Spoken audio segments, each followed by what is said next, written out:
सातवाहन वर्ष बहुत प्राचीन समय था जब उत्तर पश्चिमी सीमाओं पर अराजकता का वातावरण था। मध्य एशिया के विस्तृत रेगिस्तानों से उठे तूफानों ने न केवल रेत उड़ाई थी बल्कि राजवंशों को भी उखाड़कर दूर दूर तक फेंक दिया था।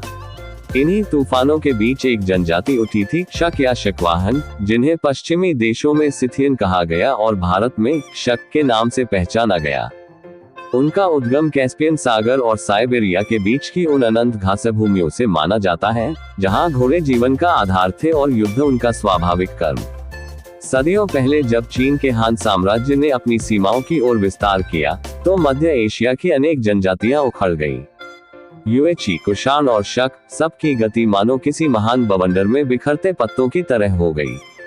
युएची पश्चिम की ओर बढ़े, कुषाण बाद में भारत आए और शकों ने भी एक लंबी यात्रा शुरू की जो उन्हें ईरान, अफगानिस्तान और अंततः भारत की सीमाओं तक ले आई। भारत के इतिहास में शकों का आगमन केवल एक आक्रमण भर नहीं था बल्कि यह एक नए युग का सूत्रपात था।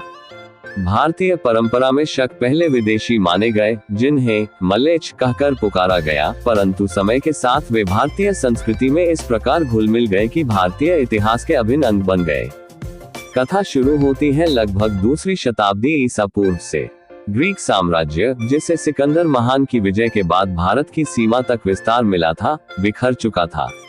इंडो ग्रीक राजाओं की स्थिति कमजोर थी और पश्चिमोत्तर भारत गंधार, काबुल, तक्षशिला और मथुरा तक मानो आमंत्रण दे रहा था।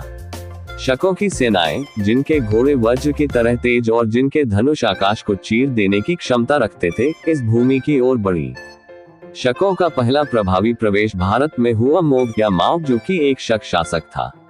उसने अपने सिक्के ढाले जिन पर यूनानी और भारतीय दोनों लिपियों का प्रयोग किया गया।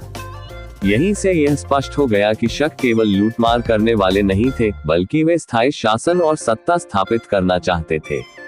उनके सिक्के उस समय की सबसे बड़ी गवाही है कि वे धीरे धीरे भारतीय मुद्रा प्रणाली का हिस्सा बन गए। कहानी आगे बढ़ती है पश्चिमोत्तर भारत से गुजरात और मालवा की ओर। जब मौर्य साम्राज्य का सूर्य अस्त हो चुका था और शुंग वंश केंद्र में कमजोर पकड़ बना रहा था, तब शकों को अवसर मिला। एक एक कर उन्होंने भारत की भूमि पर अपने राज्य स्थापित किए। इनमें सबसे प्रसिद्ध नाम आया चष्टन का, जिसने शकवंश की पश्चिमी क्षत्रप शाखा की नींव रखी। चष्टन का शासन 78 ईस्वी के आसपास माना जाता है और इसी समय से वह कालगणना प्रारंभ होती है जिसे शक संवत कहा गया, जो आज भी भारत में आधिकारिक पंचांग का आधार है। ये केवल एक संवत नहीं था बल्कि यह प्रमाण था कि शकों ने भारत की भूमि पर अपना स्वतंत्र साम्राज्य स्थापित कर लिया था। चष्टन की राजधानी उज्जयिनी बनी। यह कोई संयोग नहीं था बल्कि एक दूरदर्शी निर्णय था। उज्जयिनी न केवल मध्य भारत का सांस्कृतिक केंद्र था बल्कि व्यापार और राजनीतिक दृष्टि से भी अत्यंत महत्वपूर्ण स्थान था।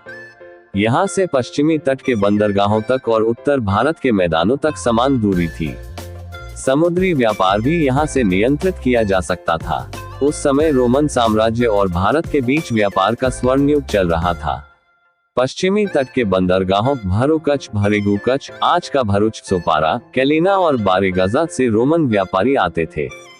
चांदी, सोना, शराब, कांच और रोमन सिक्के भारत में आते, जबकि भारत से मसाले, रत्न, मोती, कपड़ा और हाथीदांत रोमन बाजारों को सजाते। इस व्यापार से शकों के खजाने भर गए।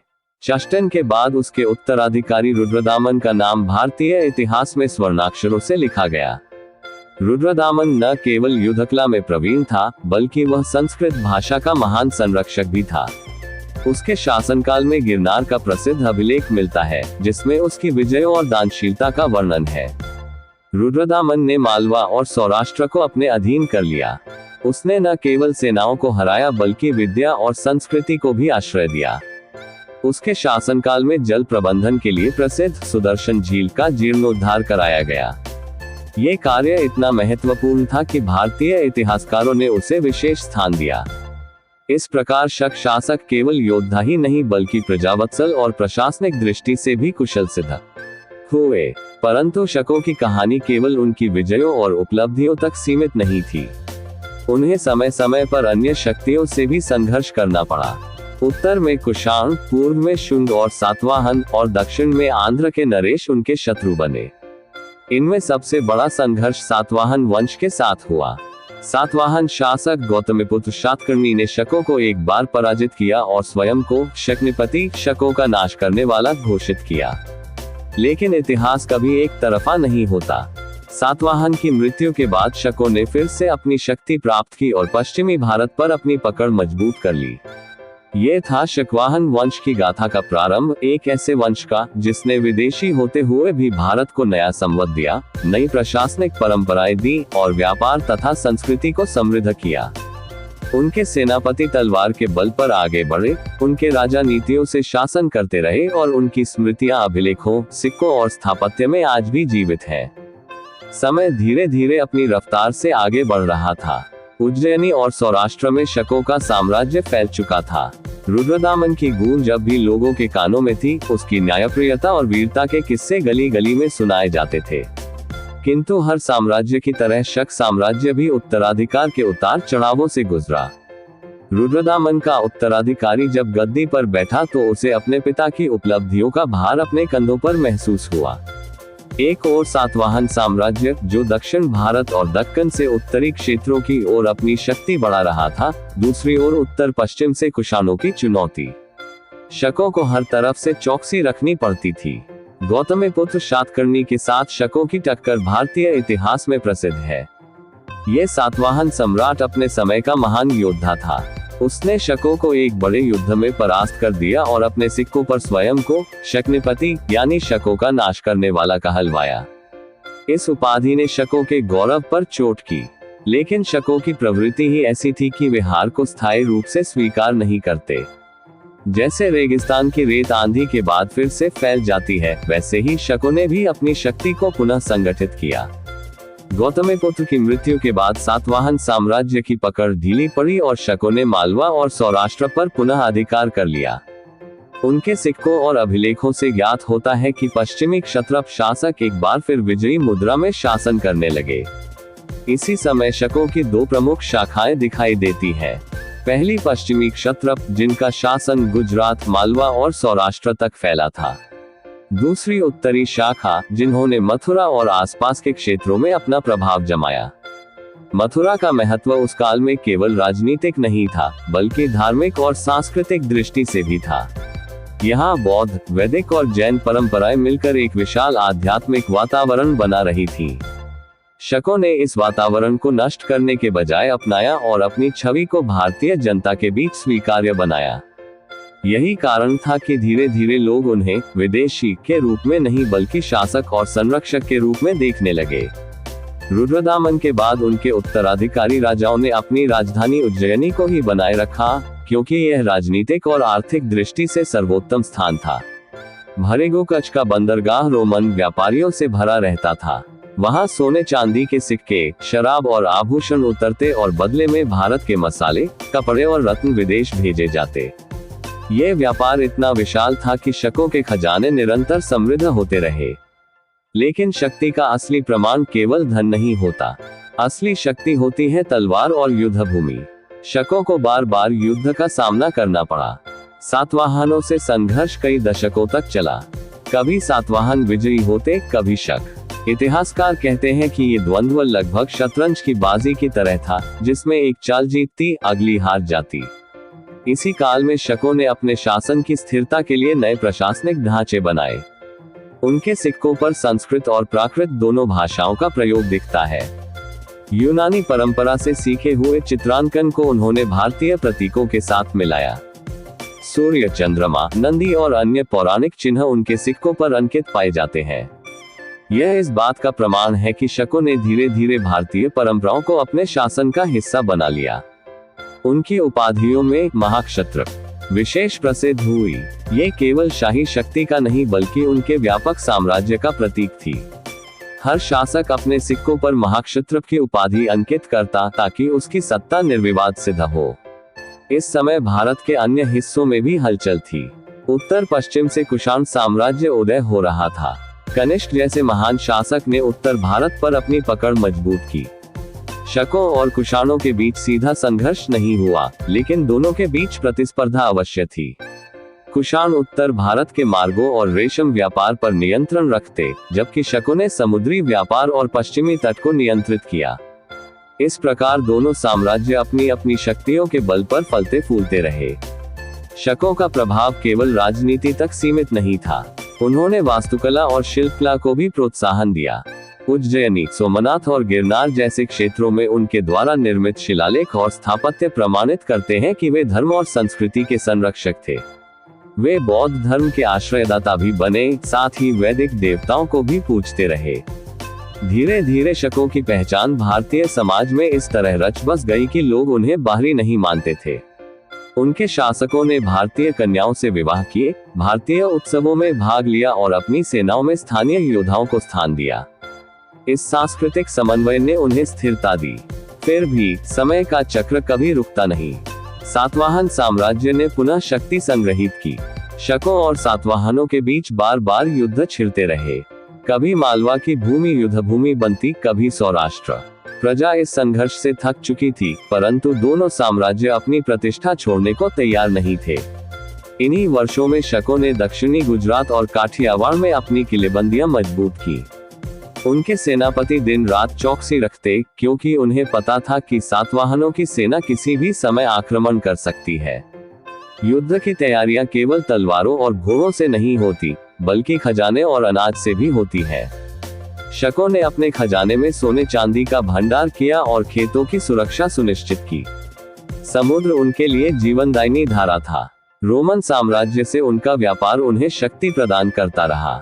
कहते हैं कि जब रोम में सोने के सिक्कों की कमी हुई, तब रोम के सेनेटरों ने चिंता जताई कि भारत और पूर्व के देशों से व्यापार ने उनका सोना खा लिया है।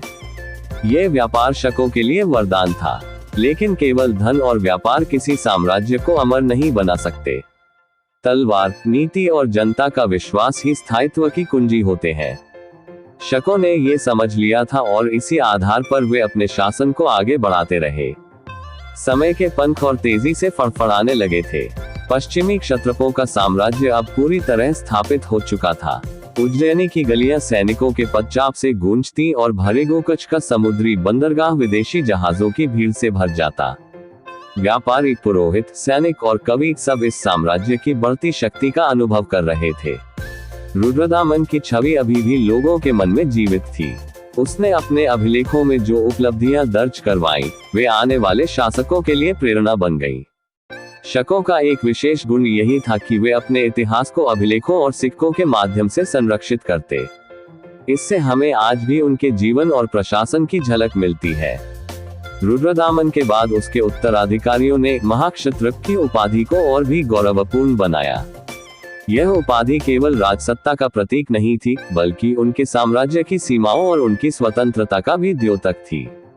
हर राजा ये जताना चाहता था कि वह किसी के अधीन नहीं, बल्कि स्वयं में एक सार्वभौम शासक है।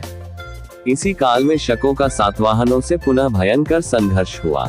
गौतमीपुत्र शातकर्णी की विजयों के बाद सातवाहन साम्राज्य कुछ समय के लिए शांत पड़ा था, परंतु उसकी संतानों ने शकों के विरुद्ध अपनी पुरानी नीति फिर से अपनाई। एक समय ऐसा आया जब मालवा और सौराष्ट्र की धरती बार बार युद्ध भूमि बनी। कहा जाता है कि एक निर्णायक युद्ध नर्मदा के किनारे हुआ। दोनों सेनाएं आमने सामने थी। सातवाहनों की सेना हाथियों और भारी पैदल सैनिकों से सुसज्जित, जबकि शकों की सेना घुड़सवारों और धनुर्धारियों से। युद्ध का नाद चारों दिशाओं में गूंज रहा था। घंटों तक चली इस भिड़ंत में कभी सातवाहन बढ़त लेते तो कभी शक। अंततः शकों ने अपनी तेज घुड़सवार टुकड़ियों से सातवाहनों की पंक्तियों को चीर दिया और विजय प्राप्त की।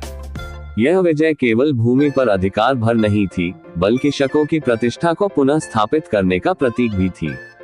इस काल में शकों ने न केवल युद्धों में सफलता प्राप्त की, बल्कि संस्कृति और कला में भी अपना अमिट योगदान दिया। उज्जैनी को उन्होंने विद्या और संस्कृति का केंद्र बनाया। यहाँ वेदों का पाठ होता, खगोल शास्त्र पर शोध चलता और गणितज्ञ अपनी गणनाओं से तारों की गति नापते। कहते हैं कि उज्जैनी से ही भारतीय खगोल शास्त्र का स्वर्ण युग आरंभ हुआ। साहित्य और संगीत को भी शकों ने संरक्षण दिया।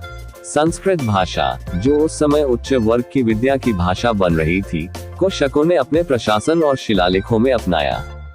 रुद्रदामन का अभिलेख संस्कृत गद्य का सबसे पुराना और उत्कृष्ट उदाहरण माना जाता है।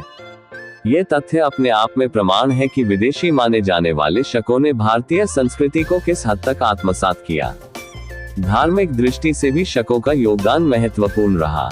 वे बौद्ध धर्म के संरक्षक बने, किंतु साथ ही वैदिक देवताओं और स्थानीय आस्थाओं को भी मान्यता दी। उनके सिक्कों पर कभी शिव का त्रिशूल दिखता तो कभी बौद्ध धर्म का चक्र। ये सहिष्णुता ही उनकी सबसे बड़ी ताकत बनी, जिसने उन्हें जनता के बीच स्वीकार्य बनाया। लेकिन साम्राज्य केवल संस्कृति से नहीं चलता, उसे सेना और खजाने की भी आवश्यकता होती है। इस युग में शकों की अर्थव्यवस्था बहुत मजबूत रही। समुद्री व्यापार ने उन्हें वह संपत्ति दी जिससे वे युद्धों के खर्च उठा सके और जनता को राहत दे सके। रोमन साम्राज्य के साथ उनके व्यापार ने उन्हें अंतर्राष्ट्रीय स्तर पर भी महत्वपूर्ण बना दिया। कहा जाता है कि रोम के बाजारों में भारतीय मसाले और रत्नों की ऐसी मांग थी कि रोमन सीनेट को चिंता होने लगी कि उनका सोना भारत बह रहा है। इसी समय शकों ने अपने शासन तंत्र को और संगठित किया। प्रांतीय शासकों की नियुक्ति की जाती, जिनके ऊपर महाक्षत्रप की सर्वोच्च सत्ता होती। न्यायालय स्थापित किए गए, जहां स्थानीय परंपराओं और धर्मशास्त्रों के अनुसार निर्णय दिए जाते। कर प्रणाली व्यवस्थित थी, भूमि कर, व्यापार कर और बंदरगाह कर से शाही खजाना भरता। इस स्थिरता और समृद्धि के दौर में शकों का साम्राज्य अपने उत्कर्ष पर पहुंचा। गुजरात, सौराष्ट्र, मालवा और राजस्थान तक उनका प्रभाव फैला। मथुरा और उत्तरी क्षेत्रों में भी उनकी शाखाएं सक्रिय थीं। फिर भी शकों के लिए ये सब स्थायी नहीं था। दक्षिण से सातवाहनों की छाया बार बार उन पर पड़ती रही। एक समय ऐसा आया जब सातवाहन शासक ने पुनः शकों को चुनौती दी। ये संघर्ष केवल राजाओं का नहीं था, बल्कि दो महान वंशों का टकराव था। एक ओर शकों की विदेशी उत्पत्ति और उनकी समरसता से बनी सत्ता थी, दूसरी ओर सातवाहनों की भारतीय परंपरा और दक्कन से उठी शक्ति। कहानी यहाँ और रोमांचक हो जाती है। युद्धों का सिलसिला जारी रहता है, परंतु जनता के जीवन में भी परिवर्तन आता है। युद्ध से भले ही रक्तपात हो, पर व्यापार और संस्कृति अपनी धारा में बहते रहते हैं। यही भारत की विशेषता थी कि बाहरी आक्रमणों और आंतरिक संघर्षों के बावजूद संस्कृति कभी नहीं रुकी, बल्कि और समृद्ध होती गई। शकों के इस उत्कर्ष काल ने उन्हें भारतीय इतिहास में स्थायी स्थान दिलाया। उनकी उपाधियां, उनके सिक्के, उनके अभिलेख और उनके बनाए हुए नगर आज भी इस बात के साक्षी हैं कि वे केवल योद्धा नहीं थे, बल्कि शासक, संरक्षक और संस्कृति के संरक्षक भी थे।